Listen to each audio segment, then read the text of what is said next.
स्वागत है आप सभी का एबीसी न्यूज के खास प्रोग्राम डियर जिंदगी में और मैं हूं आपके साथ आंचल दुबे। हर बार हम आपको रूबरू कराते हैं एक नए मेडिकल एक्सपर्ट से जो कि आपको घर बैठे समस्याओं का समाधान दे सकते हैं। आज हम जिस विषय पर चर्चा करने वाले हैं वो बेहद ही सेंसिटिव इशू है, क्योंकि यहाँ पे आज जो एक्सपर्ट बैठे हैं वो डॉक्टर मनीष निगम है। ये चाइल्ड साइकेट्रिस्ट भी हैं और सेक्स थेरेपिस्ट भी हैं।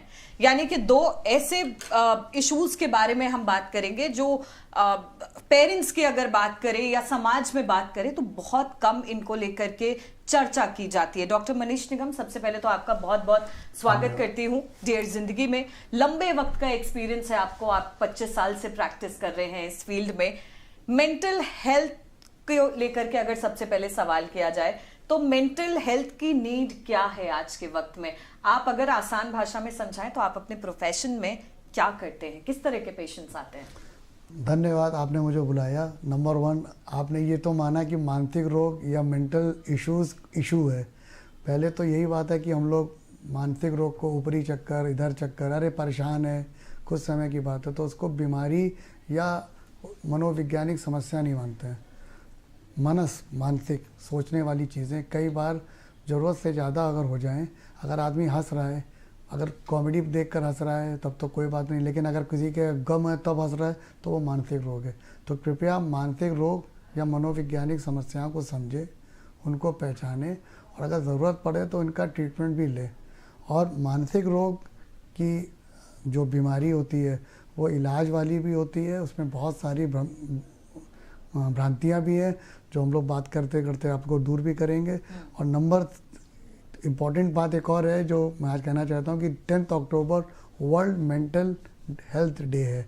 तो हम ना केवल स्वास्थ्य या स्वस्थ शरीर का मतलब फिजिकली और क्या नाम है बिना किसी बीमारी के रहना है, but it is also well being of physical, mental, spiritual and intellectual well being. ना केवल शारीरिक स्वस्थ हो, इवन मानसिक रूप से भी आप स्वस्थ हो। तो मानसिक रोग एक बहुत बड़ा इशू है और हर चीज़ में जुड़ा हुआ है।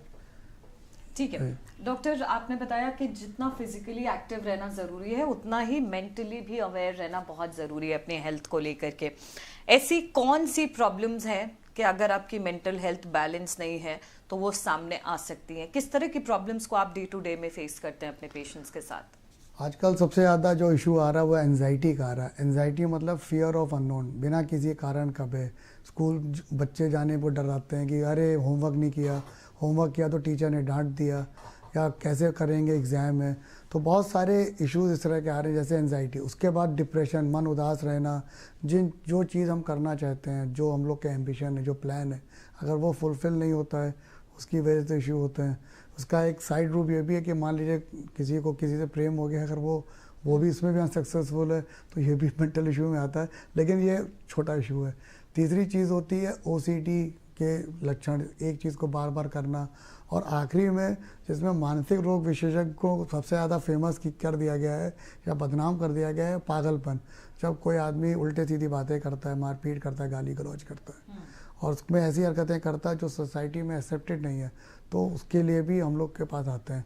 और एक चीज़ और है जो आप लोग की जनरेशन में आजकल बहुत कॉमन है, वो है एडिक्शन, नशा। तो नशे के लिए भी बहुत ज़्यादा लोग प्रवृत्तियाँ बढ़ती जा रही हैं और इसको एक तरह से न्यू नॉर्मल कह कर पोर्ट्रे किया जा रहा है और उसके बहुत सारे साइड इफ़ेक्ट अब हम लोग को दिखने जा रहे हैं। तो डॉक्टर, ये जो आपने बात कही कि बहुत से बच्चे हैं जो एडिक्शन की तरफ आगे बढ़ रहे हैं, आइदर इट्स अल्कोहल और इट्स स्मोकिंग, ऐसी कई तरह की हैबिट्स हैं। और साथ ही अगर देखा जाए तो कहीं ना कहीं पोर्नोग्राफी का कल्चर बहुत ज़्यादा बढ़ गया है। बहुत बच्चे हैं जो पॉर्न को लेकर के एडिक्टेड हैं।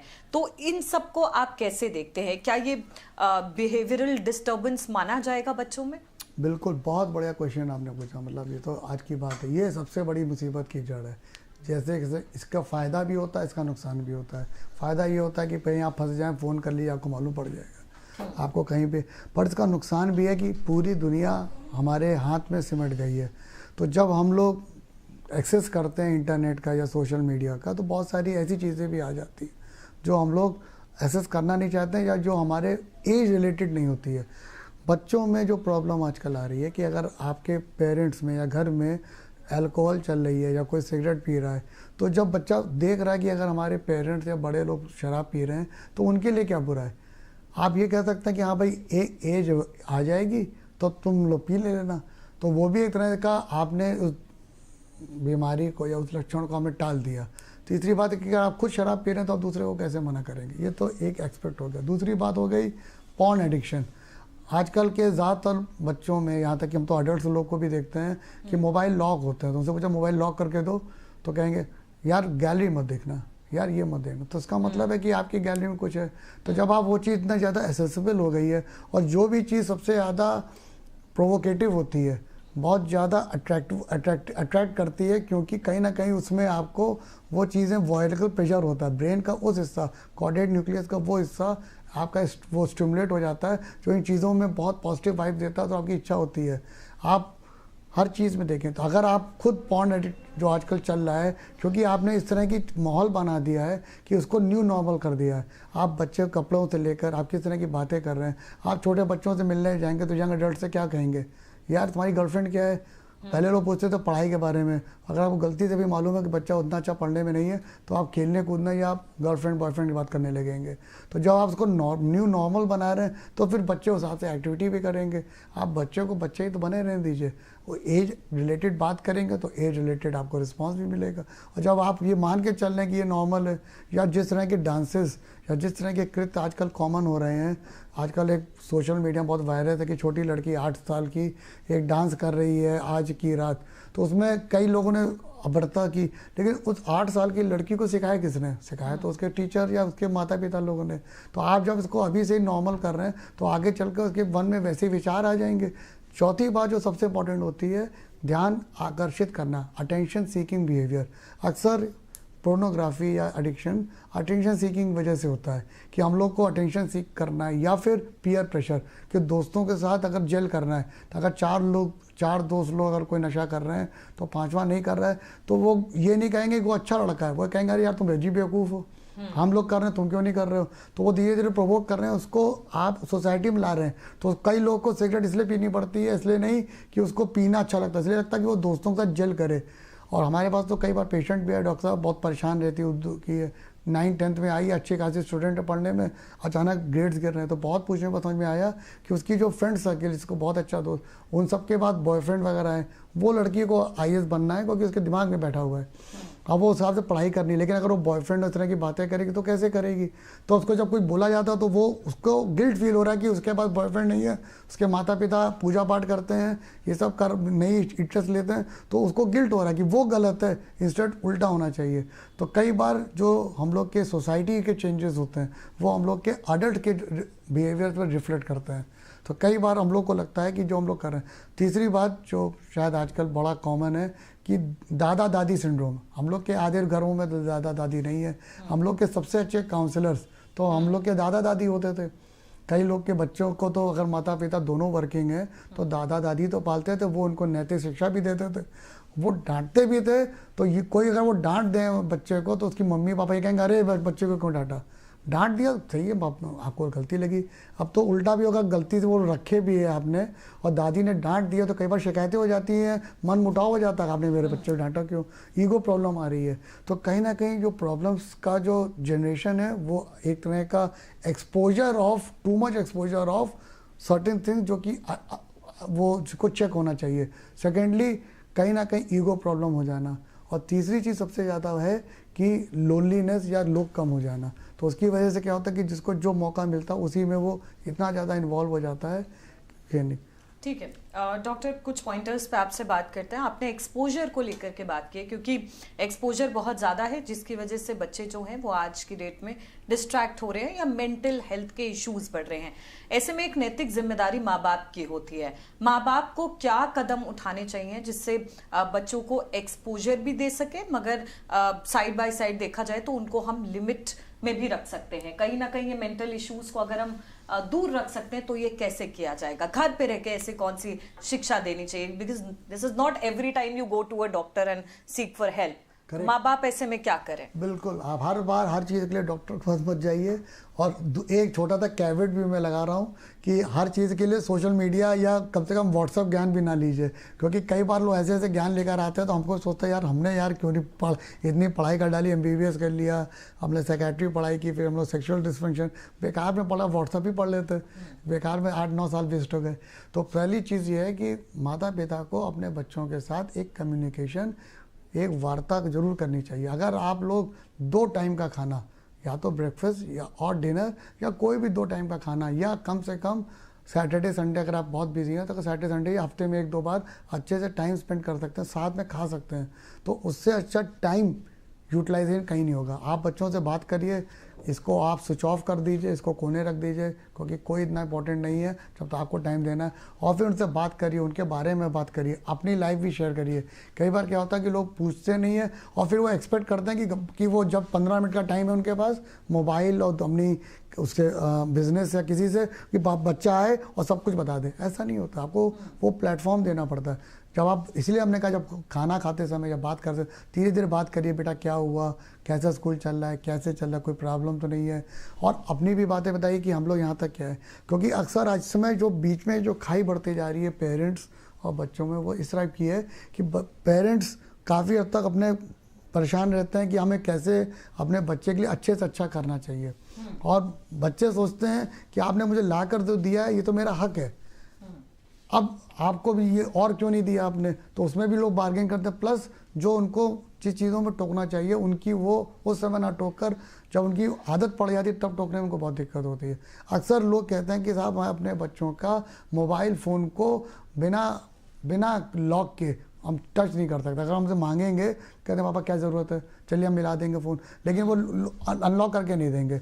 जैसे एक बार हमारे प्रधानमंत्री मोदी जी ने भी बात बोली थी कि बच्चों का मोबाइल कभी भी अनलॉक हो तो ज़रूर चेक करिए क्यों अनलॉक है, ऐसा क्या है इसके डेटा में कि आप चेक करिए। और आपको ज़रूर पता करना चाहिए कि बच्चे क्या कर रहे हैं, क्या इंटरेस्ट ले रहे हैं, किस चीज़ों में जा रहे हैं, क्योंकि बच्चों के पास ही बहुत सारा, इस तरह से समझ लीजिए कि एक इतना सारा स्टॉर्म आ गया, सुनामी आ गई है इन्फॉर्मेशन की, अच्छी बुरी तो बात की बात है। और आप लोग भी उम्मीद करते हैं, मोबाइल के कई फंक्शंस तो माता पिता को, हमको नहीं मालूम होगा, मेरे बच्चे को मालूम है, पापा आपके ये एप्लीकेशन है ये करिए। तो उनको जब अवेयरनेस कैसे मिली, अपने भाई, अपने दोस्तों के साथ, जो अपने पीयर प्रेशर के साथ, ग्रुप के साथ, तो वो भी लीजिए। तो आप एक कम्युनिकेशन रखिए। दूसरी बात, अगर आप अपने बच्चों को चेक कर रहे हैं, उनकी कॉपियाँ चेक कर रहे हैं, उनका आप बैग चेक कर रहे हैं, तो कोई बुरी बात नहीं, हर एक को करना चाहिए। आपको मालूम पड़ जाएगा कि वो कौन सी कंपनी रख रहा है, वो कौन से लोगों के साथ उठ बैठ रहा है। अगर आपको गलती से भी कोई आपको लिटरेचर मिल गया, कोई आपको स्मैक मिल गया, और आजकल एक नई चीज़ आई है जिसको कहते हैं वैपिंग, जैसे सिगरेट होता है ना, तो ये नॉन उसका होता है सिगरेट, तो वैपिंग कहते हैं। ये आजकल बहुत कॉमन है, और कानपुर जैसे शहर में भी it is becoming very common, specially in old adolescents. जितने भी आपके 12th या 12th के ऊपर के बच्चे हैं, ये बहुत ज़्यादा यूज़ कर रहे हैं। तो ये भी आप देखिए, ये भी एक नशा है।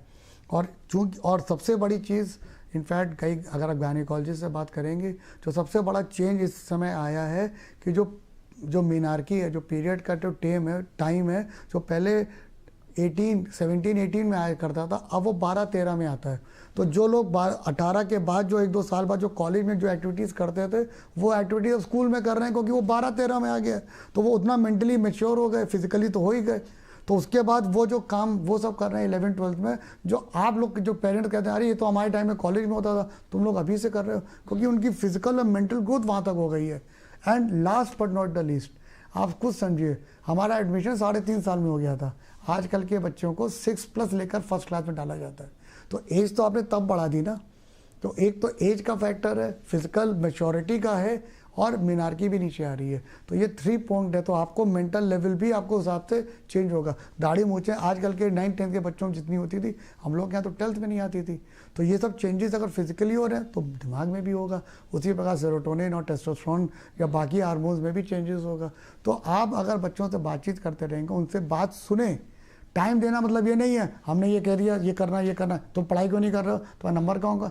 टाइम देना मतलब होता है कि बेटे से कहिए कि हाँ बेटा क्या प्रॉब्लम है, और सुनिए, पेशेंट हियरिंग। जब आप सुनेंगे, उनकी बात समझेंगे, तभी तो आपको समझ में आएगा कि वो क्या कर रहे हैं। आपने जरा सा भी कोई भी एटीट्यूड या जरा सा भी आपने हार्श फ्रेश बोला तो बच्चा भी चुप हो जाएगा, बोलेगा नहीं। फिर वो धीरे धीरे वो कुरेदता रहेगा, दिक्कत होगी, वो आपको किसी और से मालूम पड़ेगा, फिर आपको बुरा लगेगा यार हमको किसी और ने बताया, हमें कोई नहीं बताया तुमने। तो आप उतना टाइम तो दीजिए, डेफिनेटली हैव। और लंच और डिनर के समय अक्सर लोग कूल रहते हैं, तो अगर आप लोग बातचीत करते गए या कभी आउटिंग में चले गए पेरेंट्स के साथ, सब कुछ मोबाइल ऑफ करके सब आराम से बैठे हुए हैं, कोई भी जगह चले गए, ऐसा नहीं कि आपको विदेश ही जाना है, हमारे देश में हमारे शहर में भी कई जगह अच्छी, आराम से गए 4-5, आपने क्वालिटी टाइम मिलाया, टाइम नहीं quality time is more important.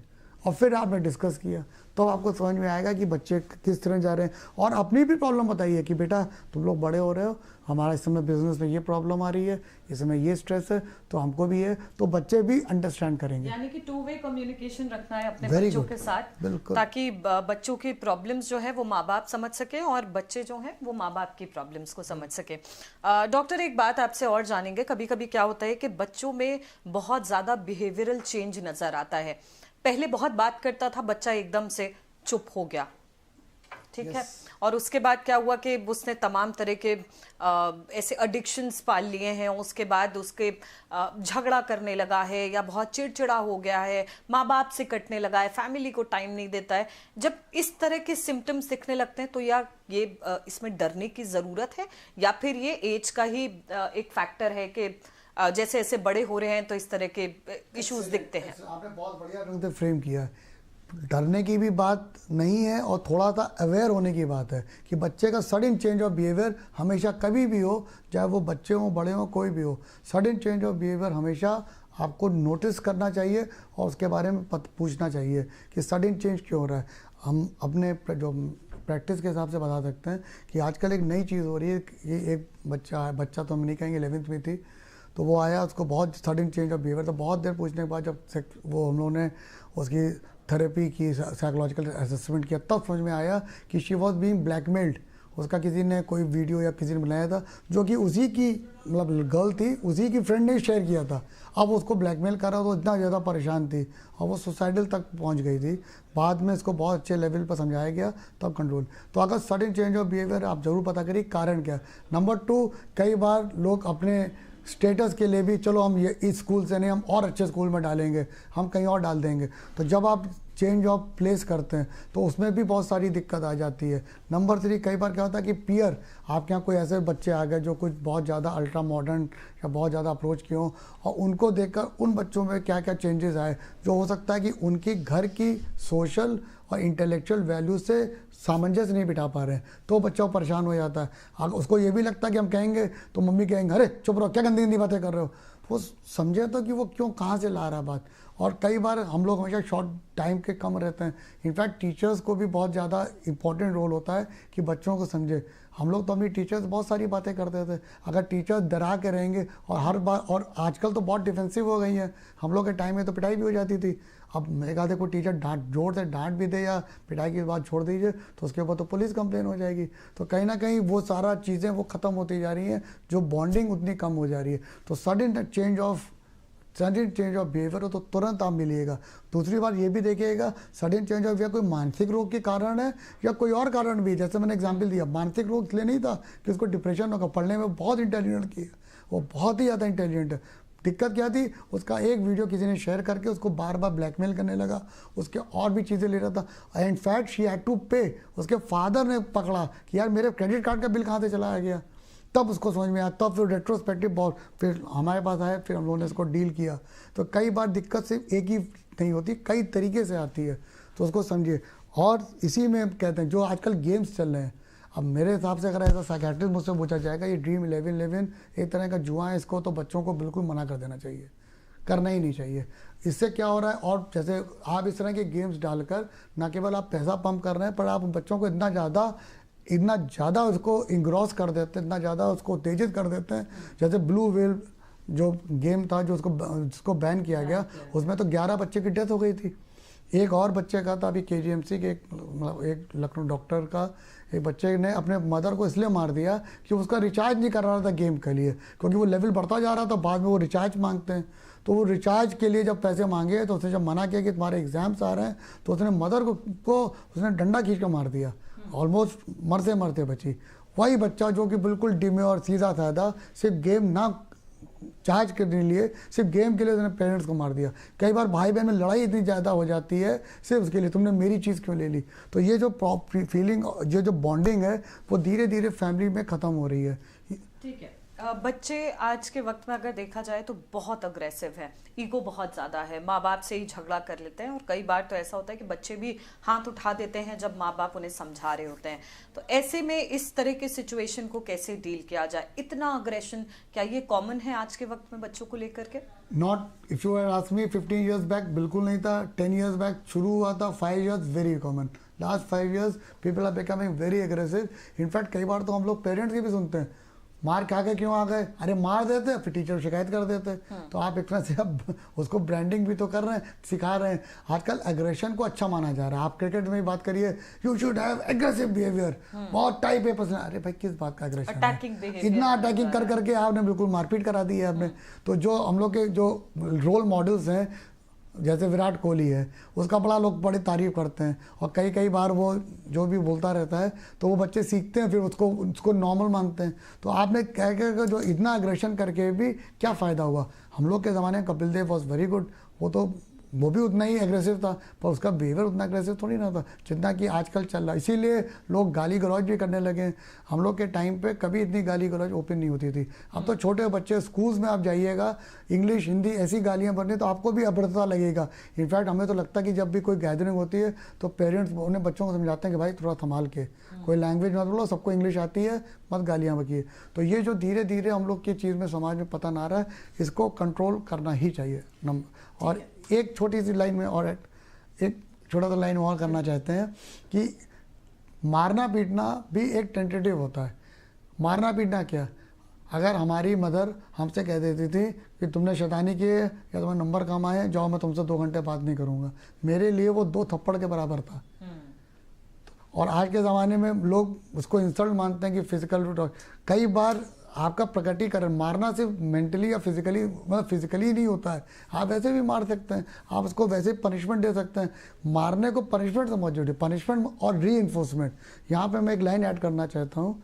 जैसे आप इतनी बढ़िया चैनल की आप यू आर द बॉस, तो आप अगर अपने बच्चों, आप जो आपके एम्प्लॉई हैं, तो आप हर एक गलत काम किया तो आप या तो डांट सकती हैं, उसको निकाल सकती हैं, या आप कह सकती हैं कि देखो तुमने ये गलती कर दी है तो मैं तुम्हारा ये इंसेंटिव रोक देती हूँ, अगली बार करोगे तो मैं तुमको वापस करूँगी।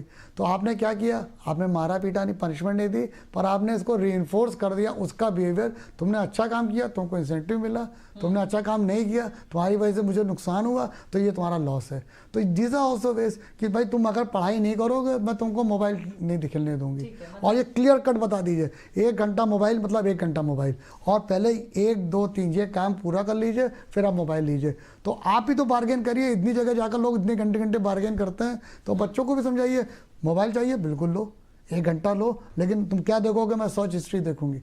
नंबर 2, खेलने जाना, बिल्कुल खेलने जाओ, ये काम कर लेना। ये नहीं कि हम पहले खेल आएंगे फिर हम ये करेंगे, तो हम खेलने गए थे अब मुझे मोबाइल टाइम होगा। नो, खेलना टाइम, मोबाइल टाइम, ये एक तरह से देखा जाए तो ये लेजर टाइम है, इसी का डिवीजन है। तो ये आप एक तरह से ये पॉजिटिव रीइंफोर्समेंट, नेगेटिव रीइंफोर्समेंट और पनिशमेंट, ये बड़ी इंपॉर्टेंट चीज़ है। हर चीज़ में डंडा लेकर नहीं बैठना चाहिए, आप धीरे से, ऐसे भी धीरे you can pull the strings, यानी कि समझाने का तरीका जो है वो बदलना है। बिल्कुल इग्नोर करना, आजकल के बच्चों को इग्नोर करना, स्पेशली बहुत ज़्यादा एक्टिव बच्चों के लिए सबसे बड़ा हथियार है। और इग्नोर भी हमेशा टाइम बाउंड होना चाहिए, 2 घंटा। जाओ बात नहीं करेंगे, अरे कब तक बात नहीं करेंगे, चक मार के माता पिता को ही आना पड़ेगा या बच्चों। तो इससे चाहे जो 2, तो आप टाइम बाउंड कर दीजिए, प्लस उसको रीइंफोर्स कर दीजिए। आज तुमको बाहर का खाना नहीं मिलेगा, तुमने क्यों खाया, तुमने ये क्यों नहीं, तो आप इसको रीइंफोर्स कर दीजिए। अरे आज तुमने बड़े अच्छे नंबर आए हैं, चलो आज तुम्हारे लिए केक ले आते हैं, तुम्हारे लिए आज हलवा बनाते हैं। This should be the way. ठीक है, तो ये तो हम लोग ने बच्चों और पेरेंट्स को लेकर के बहुत सारी बात की है, मगर सेक्स एजुकेशन की आप बात करते हैं, जिसमें यहाँ पे बड़े भी जुड़े हुए हैं और बच्चे भी जुड़े हुए हैं, और कहीं ना कहीं वो एक ब्रिज है। सेक्स एजुकेशन की बात करें तो इंडिया में इसको लेकर के बहुत सारा टैबू है, लोग खुल के बात नहीं करते हैं और बच्चे खुल के बता नहीं पाते हैं कि वो क्या फील कर रहे हैं। कैसे देखते हैं इसको, इंडिया में किस तरह से इसको बूस्ट किया जाए कि जिससे लोग खुल करके अब बात कर सकें? थैंक यू, ये आपने प्रश्न पूछा और आपने इसको हाईलाइट किया, इसके लिए मैं आपकी वाकई में बहुत तारीफ करना चाहूँगा। मैं सेक्स एजुकेशन का एक और नाम बोलता हूँ, जो हमारे गुरु बोलते थे, सेक्स हाइजीन। कई बार क्या होता है कि लोग सेक्स एजुकेशन में पता नहीं क्या क्या बोलते हैं, और फिर कई बार बच्चे कहेंगे पापा रुको मैं तुम्हें समझाता हूँ।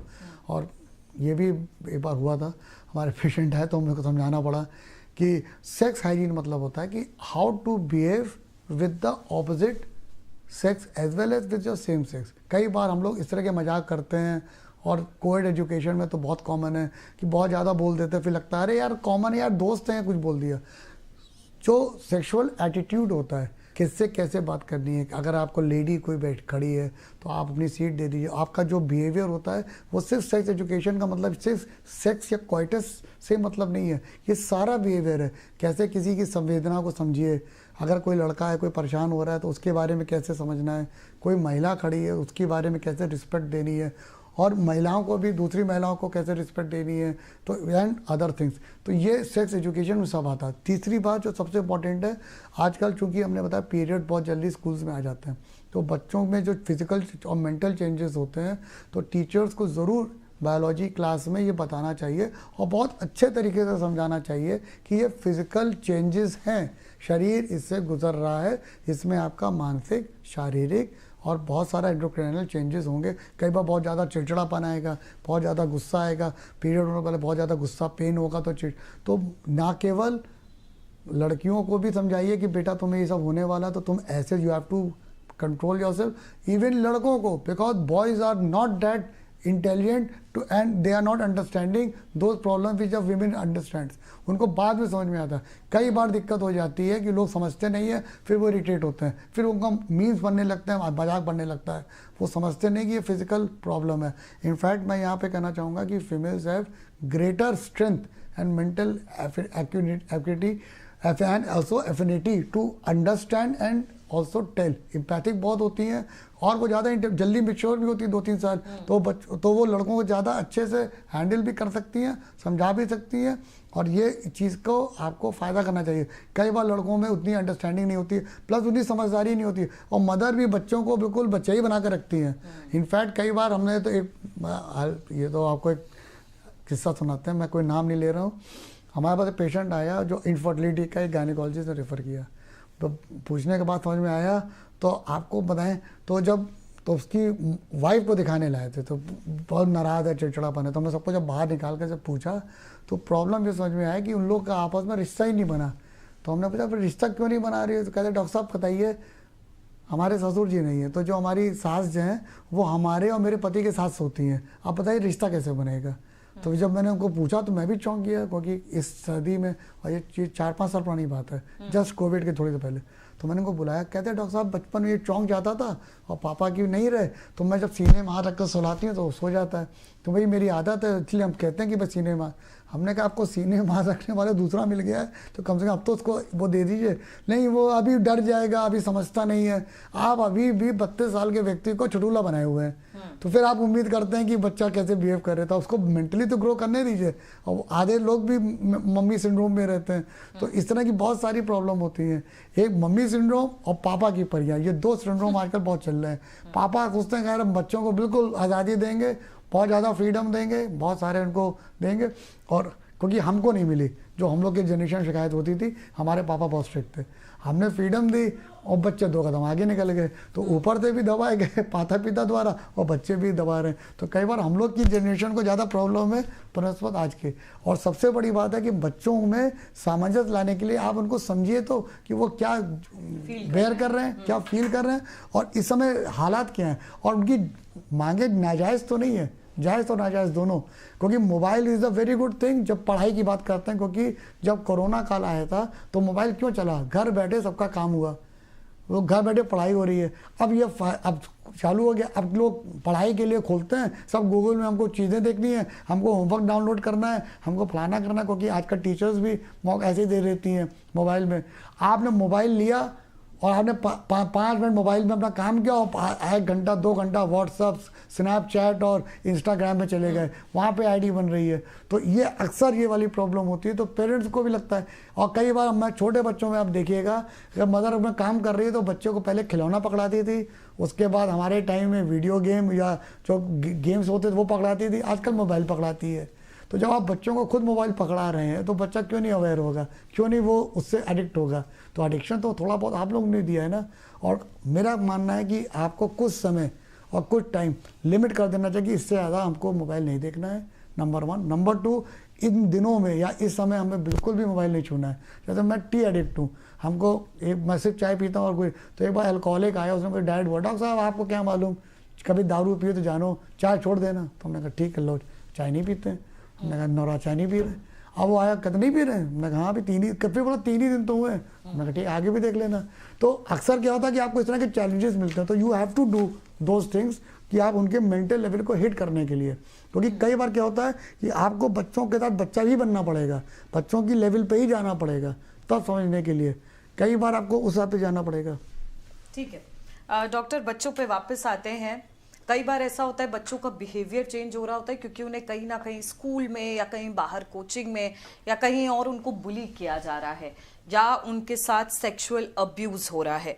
ऐसे में आपकी थेरेपी कैसे काम आती है? अगर आपके पास ऐसे पेशेंट्स आते हैं, कैसे डील करना चाहिए उस सेंसिटिव माइंडसेट को? बुली, सेक्सुअल अब्यूज़ के लिए मैं इसको 2 में टारगेट करता हूँ। नंबर 1 फैमिली में और एक वर्क प्लेस या स्कूल में। फैमिली में भी आजकल बहुत ज़्यादा प्रॉब्लम्स हो रही है, जो दूर के डिस्टेंट कजिन्स में भी आजकल बच्चे लोगों को बहुत ज़्यादा आपस में दिक्कत हो जाती है।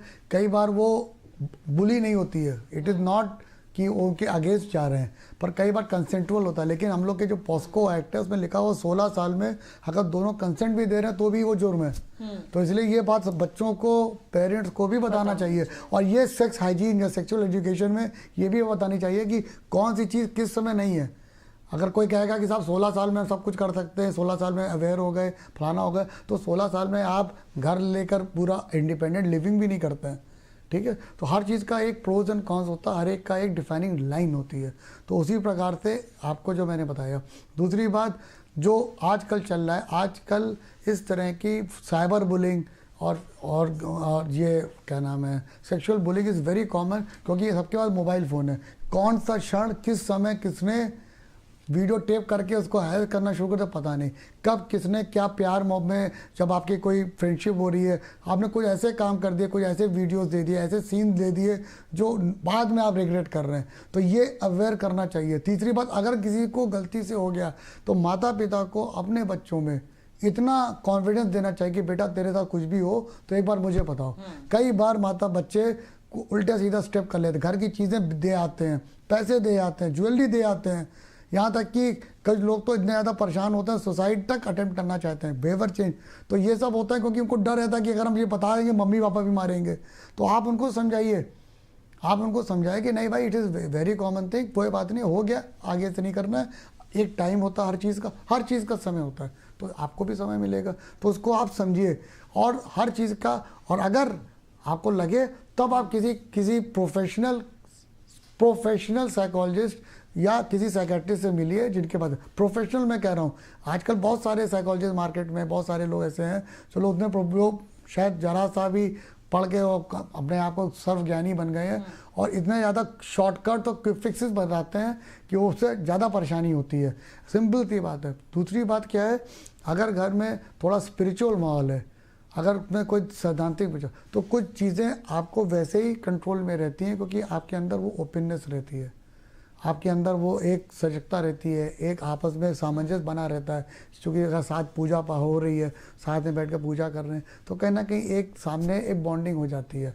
अगर गलती से भी अचानक ये सब चीज़ों में डिफरेंस आ रहा है, कभी भी चेंजेस आ रहा है, जैसे हम लोग मानसिक रोग और अन्य मनोवैज्ञानिक समस्या में अंतर क्या बताते हैं, जो बहुत कॉमन आजकल पूछा जाता है। आपने शुरू में बोला था कि ये मानसिक रोग है या ये नॉर्मल है। जैसे मैं यहाँ पे डांस करने लगूँ तो आप मेरे को शक की नज़र देखेंगे, वीडियो में डांस क्यों कर रहे हो। पर अगर आप मुझे किसी डिस्को में और शादी में डांस करते देखेंगे नॉर्मल कहेंगे। अगर मैं यहाँ रोने लगूँ अजीब सा, या कोई जोक ट्रैक किया मैं रोने लगूँ, तो कहेंगे ये क्या एबनॉर्मल है। या पर अगर आपने कोई जोक अच्छी अगर आपने कोई सैड सिचुएशन में रो रहा हूँ तो आप उसको कहेंगे। तो अगर सोशियो इकोनॉमिक वेरिएशन, सोशल मतलब सोसाइटी में जो चल रहा है उसके अगेंस्ट में आप चले गए, किसी के घर में डेथ हुई है, आप रोए तो बहुत नेचुरल है, नॉर्मल है। पर आप 1 साल बाद भी रोते जा रहे हैं उस चीज़ पर, तब आपको हेल्प की ज़रूरत है। Again time bound. अगर आप लोग के यहाँ बहुत ज़्यादा उलझन हो रही है, घबरा रहे हैं, आपका एग्ज़ाम में थोड़ा घबराहट चल रहा है, पर इतना ज़्यादा घबराहट हो रही है कि आप स्कूल ही नहीं जा रहे हैं, तो फिर आपको ज़रूर हेल्प की ज़रूरत है। उसी प्रकार आपको टाइम बाउंड काम करना चाहिए। अगर आदमी हंस रहा है, बड़ी बड़ी बातें कर रहा है, बड़ा अच्छा, तो आपने कहा कि यहाँ बड़ा एम्बिशियस है, बड़ा काम कर रहा है, पर वो रात में सो भी 2 घंटे रहा है, हमेशा फ्रेश रह रहा है, हमेशा बड़ी बड़ी बातें, कोई बात शुरू करेगा एक तरफ से चला गया दूसरी तरफ पे, तो वो मैनिया या उन्माद वाले फीचर्स अगेन उसको दिखाना होगा। और जितनी जल्दी पकड़ेंगे उतनी जल्दी ही ट्रीटमेंट चालू होगा, उतनी जल्दी आराम मिलेगा। नंबर 3, कई बार लोग हाथ धोते हैं। टाइप ए पर्सनैलिटी अच्छी भी होती है, बुरी भी होती है। आपने जगह पर काम रखा, अब बिल्कुल आपने टाइम टू टाइम काम कर रहे हैं, डिसिप्लिन तरीके से कर रहे हैं, चीज़ें बिल्कुल डिसिप्लिन तरीके, बहुत अच्छी बात है। लेकिन घर में आग लग रही है और आप हाथी धोते जा रहे हैं या बर्तन ही धो जा रहे हैं, हस्बैंड आया कि भाई चाय पिलाओ, आप बर्तन ही आधे घंटे तो धो रही हैं, झाड़ू ही लगाती जा रही हैं, तो वो बीमारी या ओसीडी के लक्षण में आता है। चौथी बात, नशा भी आजकल सोशल ड्रिंकिंग कहते हैं। भाई हम उसको नहीं मानते, ड्रिंकिंग होती है, पर सोशल ड्रिंकिंग में कि आपने अगर आधा एक पैक पिया 1 घंटे में, 1 पैक 1 घंटे में, तब तो फिर भी इसको नॉर्मल मान भी लेंगे, फिर भी इन कैविट, फिर भी। अदरवाइज आप जल्दी पी रहे हैं तो जो किक लेने के चक्कर में फिर वो किक ही पड़ती है, कहीं ना कहीं वो नुकसान करती है। तो एक तो वो। तीसरी चीज़ क्या होती है कि आपको दूसरे के प्रति कैसे आप बिहेव करते हैं, ये बहुत इंपॉर्टेंट काम होता है। ठीक है, क्योंकि आजकल सब लोग ज्ञान सबको देते हैं कि आपको ये करना चाहिए, आपको वो करना चाहिए, आप स्वयं क्या करते हैं, that is also very important, कि आप कितना उसके लिए सजग हैं। ठीक है डॉक्टर, सेक्स एजुकेशन पे एक और आपसे सवाल पूछूंगी। साइकोसेक्सुअल डिसऑर्डर, ये एक टर्मिनोलॉजी है जो हम सुनते आ रहे हैं, पर अगर आप इसको आसान भाषा में समझाएं तो ये क्या है और महिलाओं और पुरुषों में इसमें कैसे अंतर है? बहुत बढ़िया। साइकोसेक्सुअल, मानसिक रोग या मानसिक पीड़ा जो शारीरिक या सेक्सुअल बिहेवियर से आ रही है। अगर आपस में लड़ाई झगड़ा चल रहा है तो अक्सर पत्नियां मना कर देंगी सर में दर्द हो रहा है। अगर वो अक्सर ही दर्द हो रहा है तो फिर उसको एक इच्छा की कमी होती है। नंबर 1, तो हम लोग उसको 3 में डिवाइड करते हैं। एक, यौन इच्छा की कमी, मेल और फीमेल दोनों में होती है। Number 2, at the time of act, अगर जिस समय हम लोग मिल रहे हैं उस समय दिक्कत हो रही हो तो उसका एक अलग होता है। और तीसरा, आपको अगर उससे हैप्पीनेस नहीं मिली, रेजोल्यूशन नहीं मिला या आपको ऑर्गेज़म नहीं मिला। 3, तो वैसे तो 4 होती है, मैं 3 में मैं मोटा मोटा समझा रहा हूँ। अगर यौन इच्छा की कमी है तो ये डिपेंड करता, तब आपको ज़रूर पता करना चाहिए कि क्या कारण है यौन इच्छा की। ऐसा तो नहीं कि आपने शादी ज़बरदस्ती प्रेशर में शादी तो करा रहे हैं पर उसको किसी महिला को महिला से पसंद है या पुरुष को पुरुष पसंद है, ये भी हो सकता है। दूसरी बात, अगर बचपन में कोई ऐसा कांड हो गया, हादसा हो गया हो तो उसके मन में डर बैठा हुआ है। तीसरी बात, उसके अपने कोई प्रॉब्लम तो नहीं चल रही है। तो मेल और फीमेल दोनों में इट इज़ वेरी कॉमन यौन इच्छा की कमी। अक्सर लोग कहते हैं सब बड़े बूढ़े, सब शादी कर दो, लड़का ठीक हो जाएगा, काम नहीं कर रहा है, इधर उधर घूम रहा है, शादी कर दो, जिम्मेदारी पड़ेगी, ठीक हो जाएगा। अब शादी करना थोड़ा हर चीज़ कर ली। तो ये दूसरा, एक्ट, जैसे मेल्स में आजकल बड़ा कॉमन है, खूब ऐड आते हैं, दांत के रोगी और प्रीमेच्योर और जल्दी स्खलन हो जाना या टाइटनेस। और लंबाई, भैया लंबाई कुछ नहीं होती है, भगवान ने सबको नॉर्मल दिया हुआ है, हर एक का एक रेंज होता है, तो वो 4 to 5 के ऊपर सब 4 इंचेस भी नॉर्मल होता है, बाकी सब मेंटल होता है। तो सर अक्सर लोग पॉन्ड देखकर इधर उधर का लोग अपने साइज से कंपेयर करते हैं और हीन भावना में चले जाते हैं।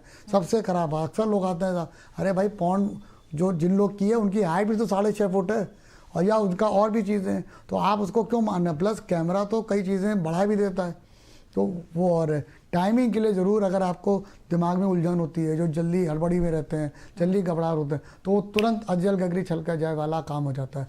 तो उसमें कई बार ना केवल पुरुष, तो इरेक्टाइल डिसफंक्शन में ना का जो डेफिनेशन है, it is the satisfaction of both the couples. कई बार लोग जो हमको जानते होंगे, 25 साल में ट्रीटमेंट कर रहा हूँ, मैं मना कर देता हूँ कि आप अकेले क्यों हैं, वाइफ को लेकर आइए। कहते हैं उनको क्या ज़रूरत है, या जो अकेले आते हैं शादीशुदा नहीं होते तो भगा देते हैं। तो उनका रीज़न ये होता है कि इरेक्टाइल डिसफंक्शन 2 लोगों के बीच में होता है, अकेले थोड़ी ना होता है। दूसरी बात, जब आप लोग सामंजस्य मिलेगा और दोनों लोग, आप कई बार कहते हैं महिलाओं का जो यौन इच्छा की एक और कारण है कि पुरुष आया, उन्होंने अपना क्रिया करके पलट के सो गए, अगला परेशान है। क्योंकि महिलाओं में एक टाइम लगता है, उनका एक अराउजल टाइम होता है, उनका एक फोर प्ले होता है, उसके बाद होता है। तो ये भी बहुत इंपॉर्टेंट है कि अगला आदमी, दो लोग की में खुशी होनी चाहिए। ये आदमी अपना, एक आदमी आया अपना रसगुल्ला खा के चला गया, अगला आदमी परेशान है कि लो हमने 2 घंटे काम किया, तो उसको यौन इच्छा की नहीं हो रही है, तो फिर धीरे धीरे उसकी इच्छा ही कम हो जाएगी और फिर वो अरुचि हो जाएगी। तो वो सर दर्द और बदन दर्द और ये नहीं, और आज मेरा व्रत है फलाना, फिर ये शुरू हो जाता है। तो ये दोनों चीज़ें। तीसरी चीज़ सबसे ज़्यादा कि जो आप सोशल मीडिया में देख रहे हैं, जो आपके मोबाइल फ़ोन में उल्टे सीधे हो रहे हैं, तो कृपया वो जिन लोग कर रहे हैं उन्हीं तक कर दीजिए। आप ये सब चीज़ें अपनी लॉफुल वेडेड वाइफ से उम्मीद मत करिए कि इस तरह की चीज़ें करें। अक्सर हमारे यहाँ खूब लड़ाई होती है कि अरे इन्होंने पॉर्न देखा और वो चाहते हैं कि मैं भी ये सब करूँ। बहुत गलत चीज़ है, ये सब नॉर्मल चीज़ें नहीं है। 2 कंसेंट्रिक एडल्ट में दोनों लोग जो चाहते हैं, अगर दोनों लोग तैयार हैं तब तो ठीक है, वरना दिक्कत होगी, नहीं तो आपस में लड़ाई है। आप प्यार मोहब्बत की चीज़ है, सेक्स भी प्यार मोहब्बत की चीज़ है, ये सबसे ज़्यादा प्रकटीकरण है। और मेन कर्तव्य तो उसका बच्चा पैदा करना है, उसके बाद भी आप इच्छा कर सकते हैं। तो कृपया करके इसको ध्यान रखिए कि इसमें कोई जोर जबरदस्ती नहीं, और दोनों की इच्छा हो। ये नहीं कि सबका सरदर्दी हो रहा है, और अगर कोई प्रॉब्लम हो तो ज़रूर मिले, ये नहीं कि नहीं। और अक्सर भ्रांतियाँ दूर ऐसे ही हो जाती हैं, अगर आप ढंग से मिलें तो कई बार दवा की ज़रूरत नहीं पड़ती। कई बार कहते हैं नहीं भाई कोई दवा की ज़रूरत नहीं है, ये भ्रांतियाँ ही अपने आप ठीक हो जाएगी, इसको समझिए। और मनोवैज्ञानिक समस्याओं में कई बार तो हम लोग दवा देते ही नहीं है, सिर्फ काउंसलिंग, मतलब मनोवैज्ञानिक मतलब जो मानसिक रोग नहीं बना। अभी मुझे चिड़चिड़ापन आ रहा है कुछ समय के लिए, हो सकता है कि मेरे घर में चोरी हो गई हो, पैसे की कमी, मुझे उलझन हो रही हो, पर जब सब कुछ सेटल हो गया, रिलैक्स हो गया, तो तब थोड़ी ज़रूरत है। तो हर चीज़ टाइम वाइज होती है। और मानसिक रोग की सारी जो बीमारियों के जो सिंड्रोम्स बनाए गए, डिप्रेशन, ये सब टाइम बाउंड किए गए। पागलपन 6 महीने तक नहीं होगा तो पागलपन नहीं कहते हैं, 3 महीने होगा तो सिर्फ साइकोटिक रिएक्शन कहते हैं, कुछ समय के लिए। डिप्रेशन भी अगर 9 महीने के ऊपर नहीं हुआ और 7 सिम्टम, उदासीपन, भूख ना लगना, जिन चीज़ों में खुशी मिलती है उन चीज़ों में खुशी ना मिलना, बहुत हमेशा मन दुखी रहना, और ये तो तब 7 महीने के ऊपर निकला तब उसको डिप्रेशन कहते हैं। ऐसा नहीं कि किसी को भी होते थे। तो हर चीज़ का मतलब होता है। ठीक है डॉक्टर, ये आपने बताया कि महिलाओं में और पुरुषों में साइकोसेक्सुअल डिसऑर्डर किस तरह से अंतर करता है, पर क्या इनको ठीक किया जा सकता है? इनको लेकर के ट्रीटमेंट क्या है मार्केट में, और अगर आपके पास कोई आता है तो आप उनको क्या सजेस्ट करते हैं? थैंक यू, ये भी बहुत अच्छा क्वेश्चन है, क्योंकि ये मैं सेक्स थेरेपिस्ट हूँ क्वालिफाइड, और मैं इसमें काफ़ी मैंने काम किया है। तो ये सबसे बड़ी बात है कि ट्रीट द कॉज, मतलब पहले कारण तो जानिए कि आपस में प्रॉब्लम क्या है। कई बार प्रॉब्लम होती नहीं है, कई बार दिक्कत होती है, कई बार अज्ञानता कारण होता है। ये अभी मैं लेटेस्ट बता रहा हूँ कि ये अभी पिछले महीने 2 सॉफ्टवेयर इंजीनियर एजुकेटेड लोग वो इनफर्टिलिटी के लिए आए। आप विश्वास न करिए, जब जिसने हमको भेजा गया था, क्योंकि हम लोग फीमेल को एग्जामिन नहीं करते हैं एज अ रूल, और तो करना चाहिए, हम लोग डॉक्टर MBBS नहीं, लेकिन मैं नहीं करता हूँ। तो जब हमको फीमेल ने गायनिकोलॉजिस्ट ने भेजा तो उन्होंने चेक किया कि दोनों, वो लड़की कुंवारी है 1 साल के बाद। तो मैंने पूछा, तो मुझे समझाना पड़ा हस्बैंड को कि भाई आप गलत जगह पर कुछ कर रहे हैं, मतलब पैरों के बीच में आप डिस्चार्ज हो रहे हैं। तो कई बार आपको अवेयर ही नहीं है, तो आपको अवेयरनेस होना चाहिए। दूसरी बात, आपको जब ये सब प्रॉब्लम्स होती हैं तो go to a qualified person. आप एक एजुकेटेड और एक क्वालिफाइड पर्सन के पास जाइए। ये सब जितने भी झोला छाप लोगों के पास जाते हैं तो उसमें और सारी दिक्कतें हो जाती हैं, और तरह के वहम लेकर आ जाते हैं और बीमारी को और बढ़ा देते हैं। और कई बार सिर्फ अवेयरनेस की ज़रूरत होती है, सिर्फ चीज़ें बताने की, समझने की, समझाने की होती है। उसी से काफ़ी हद तक चीज़ें सेटल हो जाती है, ठीक हो जाती है। अक्सर हमारा जो गूगल ज्ञान है, कई बार तो हम लोग बोलते हैं भाई गूगल पूरा पढ़ो ना, आधा पढ़ के तुम चल रहे हो, पूरा ही पढ़ लो और अच्छी प्रॉपर साइड से पढ़ो, तब तो तुम्हें समझ में आएगा। बाकी चीज़ें क्या होती है, हाँ हम लोग के पास दवाइयाँ भी होती हैं, हम लोग इच्छाओं की देते हैं, कॉस्ट भी देखते हैं। कई बार कुछ लोगों को PCOD या कोई बीमारी होती है तो उसमें भी कई बार इच्छा की कमी होती है, तो उसके लिए भी वी गिव ट्रीटमेंट। कई बार होता है कि आफ्टर डिलीवरी, जब 1-2 डिलीवरी होने के बाद महिलाओं की इच्छा एकदम से कम हो जाती है, तो उसके लिए भी कई लोग परेशान होते हैं, तो हम लोग उसके लिए भी मेडिसिन देते हैं। और ना केवल मेडिसिन देते हैं, इवन लाइफस्टाइल चेंजेस बताते हैं, एक उन लोग को पूरा कैसे लाइफस्टाइल चेंज करें, कैसे आपस में उत्साह लाएं, वो सब भी लाते हैं, जिससे कि उनमें बहुत अच्छा सामंजस्य बने और उनकी लाइफ हो। और दवाइयाँ भी लास्ट रिजॉर्ट है। ठीक है डॉक्टर, क्योंकि आज हमारा एपिसोड बहुत ही इंटेलेक्चुअल और बहुत ही एजुकेशन से भरा हुआ रहा है, मैं चाहूँगी कि हमारे व्यूअर्स को आप कोई ऐसा मैसेज दीजिए जाने से पहले, ताकि आप उनको और एनलाइटन कर सकते हैं इस तरह के टॉपिक्स को लेकर के। हाँ, मैं छोटा सा एक देता हूँ जो व्यू कि अगर आप लोग घर में हैं, ज़रूर अपने बच्चों से, माता पिता से, सबके साथ बात करें। बात ज़रूर करें, बात करने से बात बनती है। और उसके बाद एक छोटा सा मोटो जो हमने शुरू में कभी बनाया था कि मानसिक रोग रोग है, अभिशाप नहीं। मानसिक रोग रोग है, अभिशाप नहीं, तिरस्कार नहीं, इलाज कराएं। और स्वस्थ रहने के लिए मस्त रहें और मस्त रहने के लिए व्यस्त रहें। तो आप स्वस्थ भी रहेंगे, मस्त भी रहेंगे और हमेशा खुश मिजाज रहेंगे। ठीक है, तो ये आज हमारे साथ शो पे मौजूद थे डॉक्टर मनीष निगम, चाइल्ड साइकेट्रिस्ट और सेक्स थेरेपिस्ट, जिन्होंने बताया कि किस तरह से इस तरह की प्रॉब्लम्स को लेकर के बात की जा सकती है। कम्युनिकेशन गैप जितना कम रहेगा उतना ही आपके लाइफ में प्रॉब्लम्स कम रहेंगी। एक बार फिर होगी मुलाकात एक नए मेडिकल एक्सपर्ट के साथ। तब तक आप देखते रहिए डियर जिंदगी।